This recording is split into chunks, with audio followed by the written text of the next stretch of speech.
ہارون رشید کی بیوی زبیدہ خاتون بڑی نیک اور دیندار ملکہ تھی۔ اس کو قرآن پاک سے اس قدر محبت تھی کہ اس نے اپنے گھر میں 300 حافظات تنخواہ پہ رکھی ہوئی تھی۔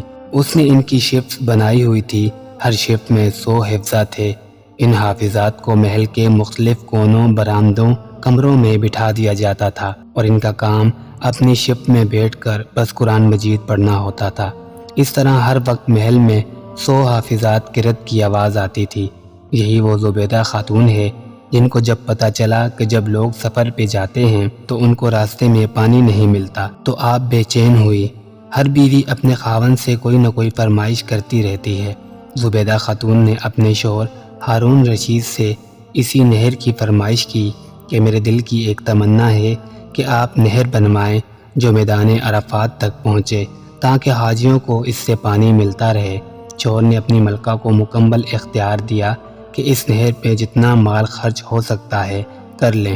یوں ایک عظیم الشان نہر بن گئی جس سے کروڑوں انسانوں، پرندوں اور چرندوں نے فائدہ اٹھایا۔ کہتے ہیں جب زبیدہ کا انتقال ہوا تو اس کا دیدار لوگوں کو نصیب ہوا۔ کسی نے زبیدہ سے پوچھا کہ اللہ نے تیرے ساتھ کیا ماجرا کیا؟ تو زبیدہ نے کہا کہ بس اللہ نے مجھ پہ رحمت کی۔ اس نے کہا زبیدہ تیرے تو کام ہی اتنے بڑے تھے، لوگوں کے لیے نہر بنوائی تو بخشش تو ہونی ہی تھی۔ زبیدہ نے کہا کہ میری بخشش نہر کی وجہ سے نہیں، جب میرا نہر والا عمل اللہ پاک کے سامنے پیش کیا گیا تو اللہ پاک نے فرمایا کہ تو نے تو نہر اس لیے بنوائی، تیرے پاس تو مال و دولت تھی بیت المال کی، اگر بیت المال نہیں ہوتا تو تم یہ نہر بنوا سکتی تھی۔